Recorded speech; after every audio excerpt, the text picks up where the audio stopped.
Hi, this is Stefan Gonick, Soulmate Attraction Mentor and founder of the Soulmate Attraction Academy at findingtheloveyouwant.com. Welcome to Love Talk Q&A, the place to be to get your questions answered about finding and keeping the love of your life. In this episode of Love Talk Q&A, I'm going to be answering the following question. Hi Stefan, I really enjoyed your video on finding a relationship when you're older. Great. Here's my question. I recently met a man at church that I instantly fell in love with. One problem, he is gay. So how do you recognize men that are not heterosexual? There are quite a few gay men at my church, and they for the most part do not fit the stereotype of a gay man. All right, so it's a little bit more tricky than the way you're phrasing the question, like how do you recognize? The thing about gay men is that they can be very appealing in a lot of ways when you think about it. They can be more emotionally connectable and warmer than kind of the average man tends to be, or a heterosexual man tends to be. Another really key element, though, about a gay man, even if he doesn't seem, more effeminate, he seems like, kind of a regular masculine kind of man, is that he can be warm and friendly without coming on to you, without that sort of subtle pressure that a guy who is interested in you, who is heterosexual, would have. So there's this feeling of ease in that this man is being warm, is being friendly, but there's no pressure, so it feels very safe. And it's that very safety that can be really appealing, and it can cause a lot of women to become very interested in a gay man. Now at the same time, there is a subtle energy that you can pick up on that's telling you that there's no romantic energy here. There's warmth, there's friendliness.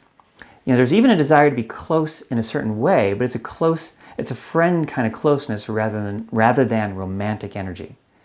So, when you say, how can you tell the difference? There are cues that you can be picking up on that will tell you that difference.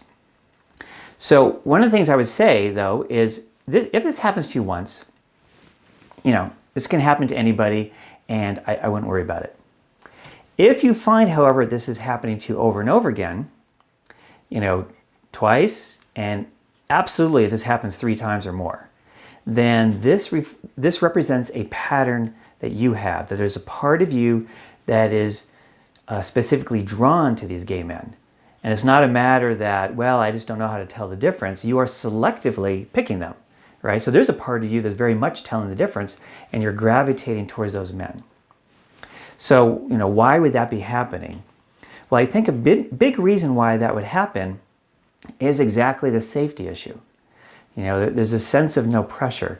There's a way to feel this emotional connection without the quote, danger of actually getting into a romantic relationship. So there's a lot of women that fall into this sort of trap where they get very emotionally intimate, not romantically intimate, not physically intimate, but emotionally intimate with a gay man. And it can feel really good in a certain way, but this built-in limit feels really safe. So there's 2 questions you can kind of ask yourself if you're in that situation.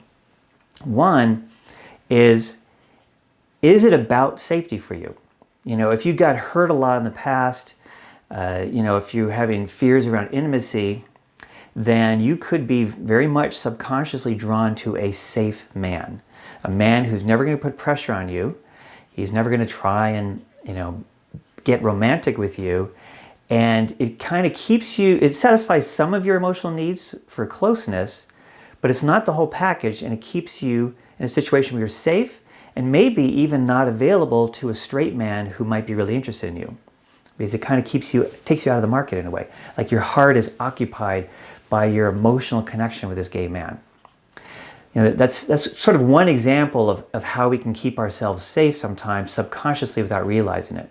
Other examples of this would be something like, I tend to get interested in men who live really far away, right? That's a sort of a built-in safety, that physical distance.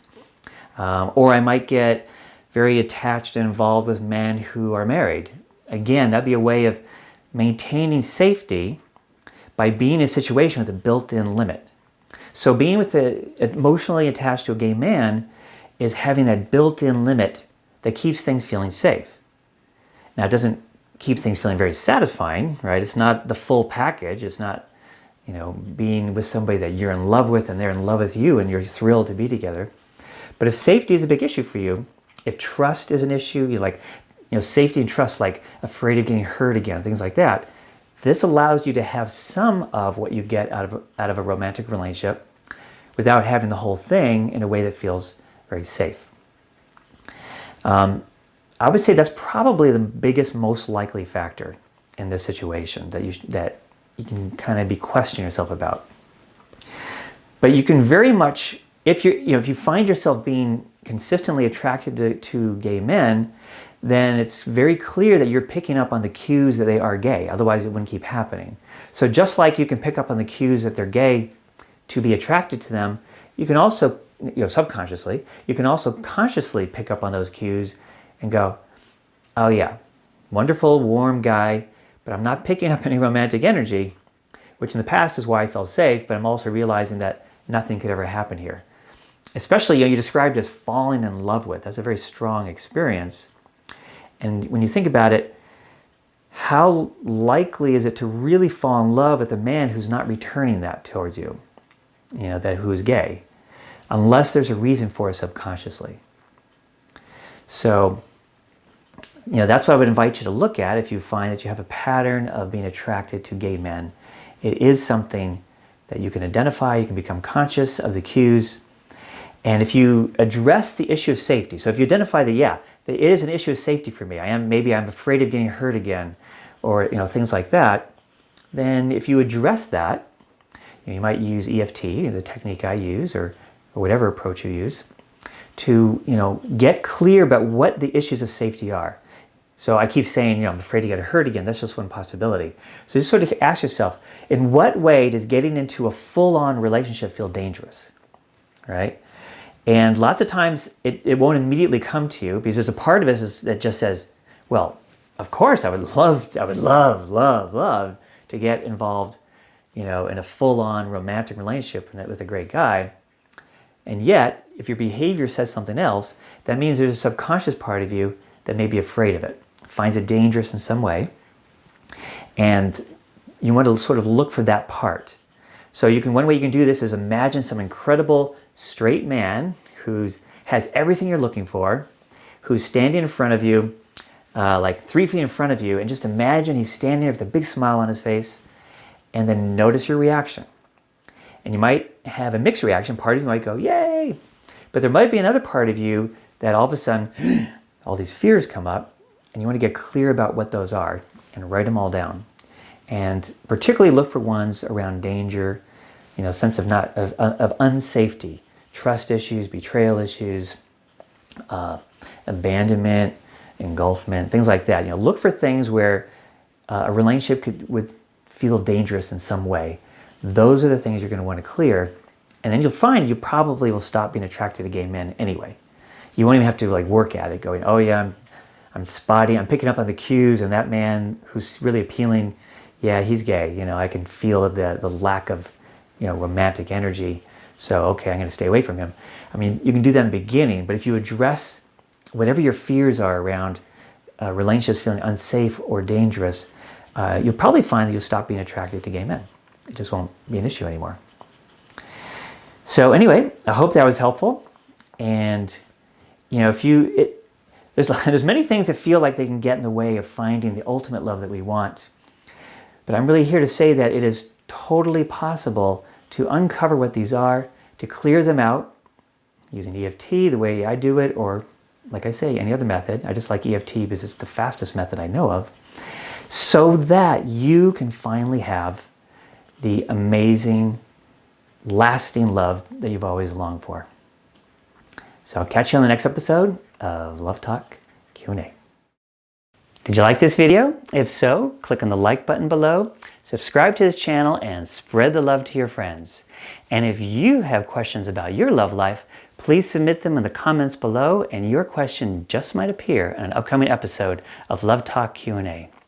Also, if you would like to understand the 3 key blocks to finding love and how to attract your soulmate now, sign up for the free Finding the Love You Want mini course. Well, thank you for hanging out with me. And remember, no matter how long you've been trying, you really can have the life and love you long for. This is Stefan Gonick, International Love Coach from FindingTheLoveYouWant.com. Thank you so much for watching, and I'll catch you next time on Love Talk Q&A.